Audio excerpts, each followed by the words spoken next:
Hey guys, welcome to another review video. Today I'll be reviewing TideWe's rechargeable heated hunting vest. Now, I've been wearing this thing for a couple of weeks and I want to take it into the woods, do an all-day sit, test the battery life. While we're there, we'll take a look at how it works, the costs. We're going to test the advertised temperatures as well and just kind of see how all that stuff does. But before that, I just want to talk about how versatile having this makes your hunt. Just that ability to have an outside heat source, you can get away with wearing so many less layers, and due to the design, it's wearable in so many different ways and for so many different conditions. So if you're doing a lot of walking, maybe you're planning on rabbit hunting or something like that, you can have this just as a top layer, and while rabbit hunting, oftentimes, you're covering a lot of ground, you don't need that excess heat until the dogs hit a rabbit. Then you're sitting around for a while, you turn this on, no big deal. If you're doing a hunt where you're maybe just gonna sit all day, you're not gonna be doing any movement, a layer over top of that, trap that heat in, it is amazing what a little bit of excess heat does. So that's why I really like this thing. The moment TideWe reached out, I was really excited to do this review. So let's head into the woods and see what we find out. We're gonna try to put the battery life to the test today.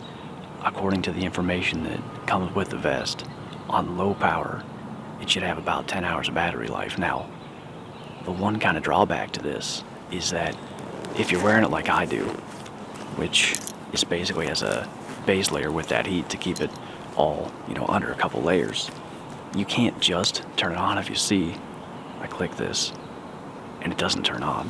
What you have to do is actually turn the battery on, which is a little inconvenient. Again, having to, go to your third layer down or something, but you just hit this button and you can see it's gonna turn on. It's on 100 battery, and now we can actually turn the vest on. So press and hold for 3 seconds.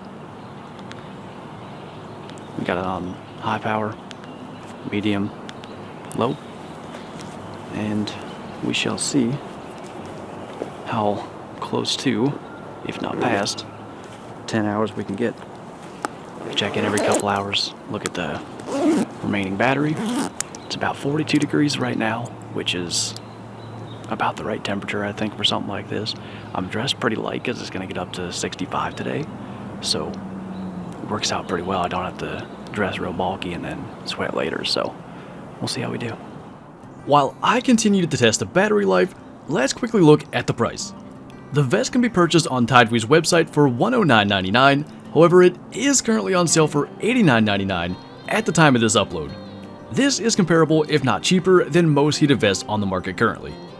It comes in a variety of sizes from small to 3XL and comes in 2 colors, camo and black. As we saw in my in the field review, I wore the vest as a base layer, but on many occasions, including the recent rabbit hunt video on this channel, when I'm moving and don't need a lot of layers, I do wear it over top of my hoodie. I find that the camo pattern just gives it that extra versatility and use regardless of circumstance. We're at the 3-hour mark now, and I want to do my evaluation of how well it's kept me warm, because the temps are starting to rise and I don't think the heat aspect is going to be as important.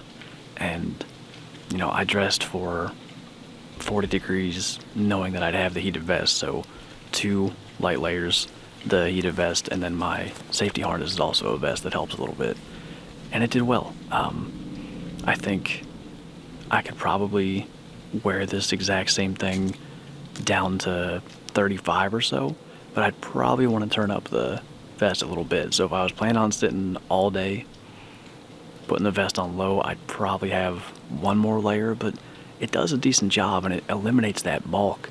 If I were to get a shot opportunity with the bow, I really don't have to worry about the string slapping my sleeve or anything like that. So what I want to do real quick is check the battery life, because if this is going to be 10 hours, you can see it's still on, it should be in the area of 70 right now. So we'll see. According to that, 67, which I imagine the 10-hour thing is like under ideal circumstances, but if that's correct, 67 after just over 3 hours, it'll make it past 9. Now, of course, I can sit here and tell you that the vest keeps me warm, but that in and of itself is relative. So I thought we'd take a look at the advertised temperatures and then measure the vest with a temp gun to see how they stack up. The advertised temperatures for the vest are in Fahrenheit, 100 degrees on low, 113 on medium, and 131 degrees on high. After leaving the vest on high for 20 minutes, I took a few readings. On the outside, we were barely cracking 70. On the inside though, right at the heating element, we'd see as high as 81, 82 degrees. Far below what's advertised, though my guess is that those temperatures are what the elements themselves reach optimally, not what the vest is meant to reach. 82 degrees is comparable to the surface of your skin, still warm to the touch and certainly a welcome bit of comfort on a cold day, but I think the temperature shown on the website might give the wrong idea about just how warm the vest will actually get. Having used other heated vests in the past, I didn't feel this one was any more or less warm than those, so take that as you will. Well, we're now over the 9-hour mark. In fact, I think just by a couple minutes. It's 5:01 right now. And it's been nice just having it on, even when it was 60s. We're below 60 again here as we're kind of getting closer to dark, and just that extra little bit of heat really makes it comfortable, especially for an all-day sit. But we're gonna check the battery life. I can tell you it's still on because I can feel it. Got the blue light still on. And in fact, it is at 7. So it's gonna come pretty close to 10 hours, really close. And again, I'm sure it's dependent on conditions, but I don't know. I thought when we were at 67, about 2/3, 3 hours in, 9 hours was gonna be about our limit, but we're gonna get close to that. We'll see. One final feature I wanted to touch on as we reach the end of the battery life test is the pockets, both interior and exterior. The size and positioning of the pockets definitely leads me to believe that this vest was designed with hunting specifically in mind. Whether it's a rangefinder, calls, navigation gear, or anything else you may carry, the extra room in these pockets makes quite a difference. I should note the left interior pocket holds the battery, however the interior pocket opposite it can hold additional gear. I've got to say, I'm thoroughly impressed and quite honestly a little bit surprised. It is currently 5:59, also known as the exact 10-hour mark since we turned this vest on this morning. If we take a look, looks like it must have just turned off. The battery was showing about 3 just a couple moments ago, but you can see now, blinking 0. It's still warm. The vest is still warm. That's a little unfortunate. I checked it at like 5:56 and it was still on, but at the very least, it lasted 9 hours and 56 minutes or thereabouts. So, pretty good. And again, I imagine this isn't quite optimal conditions. I'd say it's probably above average just because it wasn't that cold out. You don't want a battery typically staying where it's real cold, but with that inside pocket and the natural heat itself, it does stay, a good warm temperature to begin with.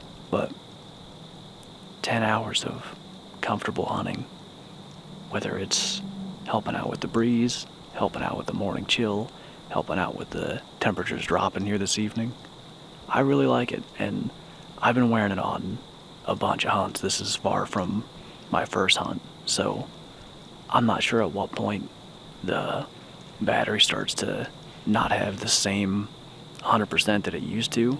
I'm sure that'll happen eventually, but I've used it a dozen times, more than that maybe. I really didn't expect it to perform this well, and I really didn't think we'd see 10 hours a day. I thought 9 was reasonable, but within moments of 10, the battery was still able to display the 0, so there was a little juice left in there still. Just in time for a buck to come through. How about that?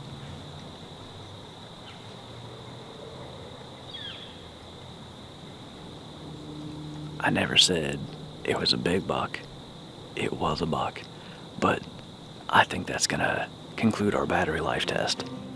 Before we bring this review to a close, I did want to briefly mention the necessity to turn the battery on before turning the vest on. I have read reviews from others who haven't experienced this problem, but there have been more who, like me, also noted it as a negative. I hope to find a way to fix this because it genuinely is about the only negative thing I experienced in all my time wearing the vest.